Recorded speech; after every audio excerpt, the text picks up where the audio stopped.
Alright, so I noticed we did vacuum actuated versus electronic actuated. Can you quickly explain the difference between both of them and why we're doing this for this particular car?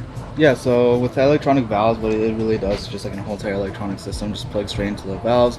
You get into a main unit which controls everything. It's a Bluetooth monitor through a controller which you need to control open to close. That one's just a ground power, and then you get your accessories most of the time from any port in the fuse box just to get anything from ignition. Vacuum, this one's a little bit different. So we have a vacuum actuated solenoid right here to the valve. We source vacuum from the intake manifold, just vacuum pressure.